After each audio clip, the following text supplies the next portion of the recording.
So I continue with my last appearance before you, where we were discussing we are. How come we are? Okay. We live on the earth. How come the earth is there? And I talk to you about astrologers.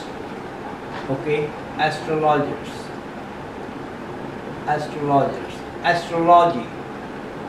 where on our life the influence of the stars and the group of stars, etc., that is talked about. And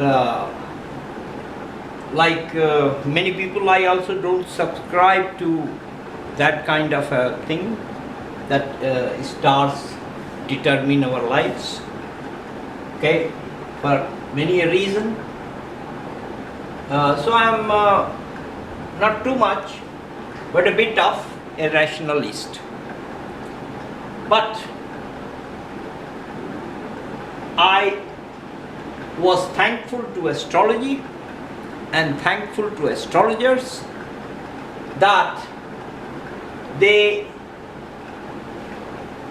we were told that there is the influence of those stars which are millions of kilometers away from us, 150 million kilometers is our sun, the solar system, etc. Anyway, we were talking about gravity, and now I'm going to tell you that in the real world of science, gravity has a much greater effect on us than anything the astrologers could even imagine. The effect of the gravity on our lives is much more than what astrologers could not even imagine. Without gravity, there are just so many ways that we would not exist. We exist because of gravity. Or without gravity, we would not be able to carry out our everyday activities. How? Gravity is not just a convenient way of sticking to the surface of the earth. Okay. It's what people say, that it's something more than meets the eye. Okay. Now we'll see in the due course of time today that gravity is responsible for the creation of the stars and the planets and many other things which we have around in the universe. How come? Okay. So I give you an assignment, and the assignment is that you go back 4.5 billion years back, okay, as you are, and live for many million years over there.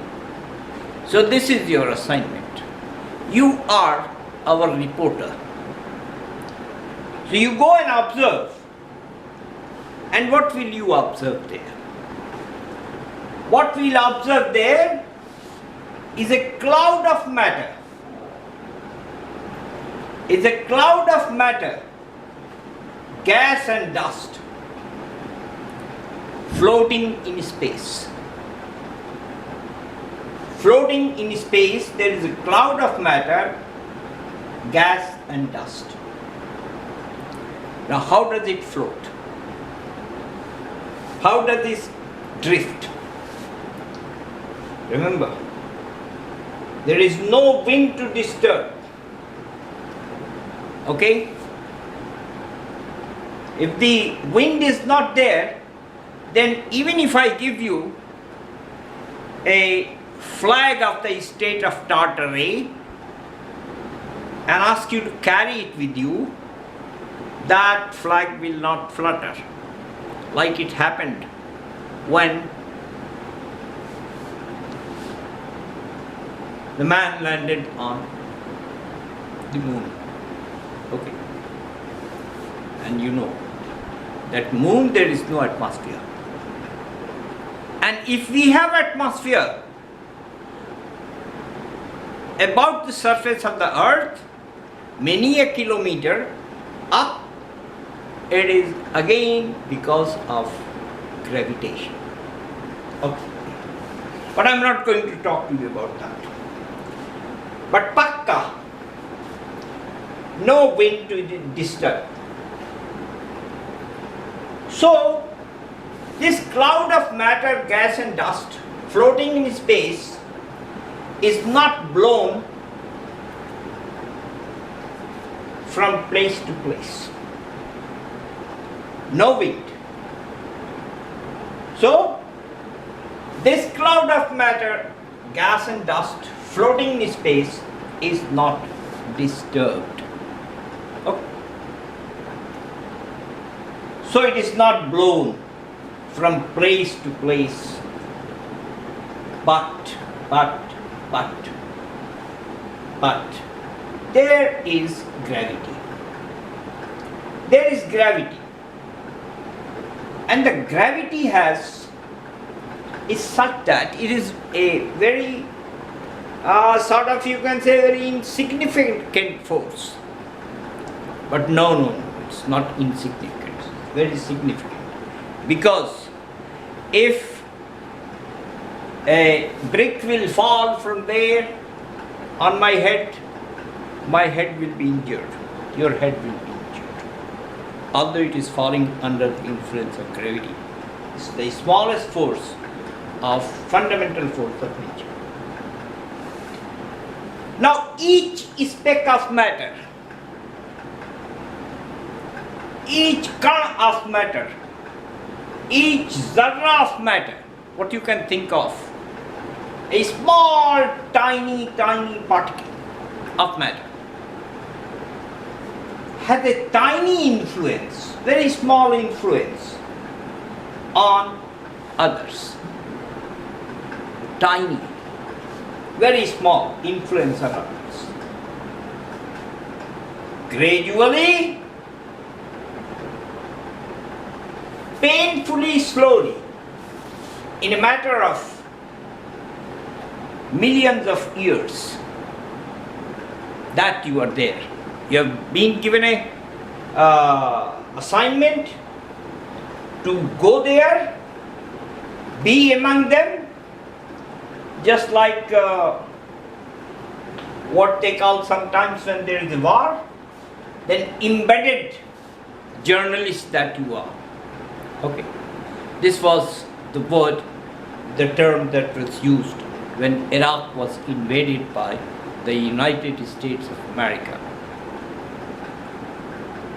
Embedded journalist that you are, my friend, you will see that painfully, slowly, you will wait and wait and wait and wait, and will see, you will see, you will also, that the matter would be pulled together. Because of what? Because of our friend gravity. Okay, so I'll tell you how stars and planets, etc. are formed. So the reporter says that such activity is taking place, and the reporter also reports from that 4.5 billion years ago, after living there for many thousand, even million years, no problem. He says that at the same time, while this is taking place, the whole thing is rotating also. Why rotating? Because that is the way the matter is started. Okay? Going round and round. Rotating. And there is nothing to stop it. This is a report from our reporter. Okay. So what happens is that the matter bunches together. Matter bunches together. So as the matter bunches together, it is also whirling around. Okay? Whirling around like in the whirlpool. Okay? Whirling around. And there is a large clump of matter at the center of this whirling cloud of matter. Matter which is gas and dust. So there is a large clump of matter at the center of the whirling cloud. As each new particle comes crashing in, it will add energy to the system, and that will be producing heat. Like heat is produced when we rub our hands together. After some time, you feel that. Our reporter says that I could gather that after millions of years of collecting particles in this central lump, okay, there will be enough heat. The temperature will be very high. And there will be pressure also. And who is responsible for that heat and pressure? It is our friend, the gravitational pull of accumulated mass for something remarkable to happen. I'll just give you an indication. The matter that was there, that has been whirling around, that matter is in the form of protons, ionized hydrogen atoms. And the size is very small. Okay? 10 to the power of minus 15 meters for the diameter. So when this immense temperature is there and there is an immense pressure, then there is something remarkable which is going to happen. And what is going to happen? Two hydrogen nuclei, they are going to shake together with each other. They are going to fuse together and form a helium nucleus.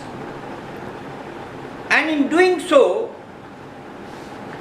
the sum of the masses of the two hydrogen nuclei, we can find is more than the mass of the helium nucleus. So there is a loss in mass. There is a loss in mass. And this loss in mass, that is produced in the form of what is known as the phenomenon of fusion, nuclear fusion reaction, which is the source of energy for all stars, including our sun, including our solar system sun. I will talk in detail about that. But I recall that the great Indian poet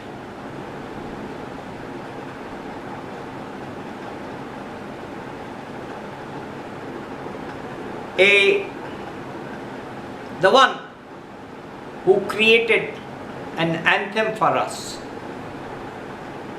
सारे जहां से अच्छा हिंदुस्तान हमारा, हम बुलबुलें हैं इसकी ये गुलस्तां हमारा, मजहब नहीं सिखाता आपस में बैर रखना, हिंदी हैं हम वतन है हिंदुस्तान हमारा. He was called the poet of the East. He was an Indian, remember, he was born in Indian and he died in Indian, although he is said to be the one who advocated the creation of Pakistan. No problem. Now this man, a very, very learned man, who had a PhD from Germany, this man, at that time the fusion phenomenon was not understood, and particularly that is the source of energy in stars. There was another phenomenon, and that was called fission. When a very high atomic number atom like uranium is split in two parts, and there is a loss of mass again, so there is an energy produced by the famous formula of Einstein, E is equal to mc square, and he composed a couplet. He said, हकीकत एक है हर शय की, खाकी हो, खाकी means earth, नूरी हो, or it belongs to the celestial objects. हकीकत एक है, the truth is the same. हर शय, everything which is either खाकी or नूरी. लहू खुर्शीद का टपके, लहू is a symbol of energy, Khurshid is the sun. लहू खुर्शीद का टपके, अगर जर्रे का दिल चीरें, if we split the nucleus of a particle, then an immense amount of energy is produced, and that is responsible for the sun's energy. Unfortunately, before fusion was discovered, Allama Iqbal died, the late 1930s. If he had lived, then it's my opinion that the Allama could have said and described fusion like this: हकीकत एक है हर शय की, खाकी हो कि नूरी हो, लहू खुर्शीद का टपके, अगर जर्रों का दिल जोड़ें. So by coming together of two hydrogen nuclei, we get helium and a lot of energy. That is the way. So we'll talk about that if you like that and we have to continue, then of course I will talk more about it. Thank you very much.